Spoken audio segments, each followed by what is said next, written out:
Šis namelis Simona yra jau pilnai baigtas, yra 57 kvadratinių metrų ir šis namelis nebus gyvenamasis, o jisai bus naudojamas kaip vasarnamis. Namelio apdaila yra HPL ir dailylenčių mišinys. Taip pat buvo įrengta graži ir jauki terasa, kuri taip pat yra gan didelė 57 kvadratinių metrų nameliui. Terasai buvo naudojama termomediena.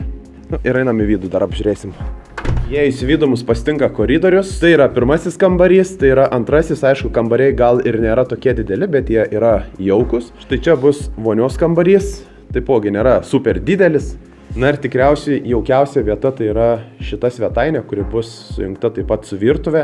O kas man labiausiai patinka, tai 3 dideli langai. Tad šita svetainė su virtuve bus labai gražiai apšviesta. Šis namelis yra šiek tiek modifikuotas, sienos yra 17,4 cm, o pats stogas yra 22,4 cm. Kaip 57 kvadratinių metrų namelis, jis yra labai jaukus. Ir jeigu jums patiko šitas namukas, būtinai paliksiu nuorodą apačioje, tai yra namelis Simona. Būtinai paspauskit like mygtuką ir pasekit mus. Iki greito.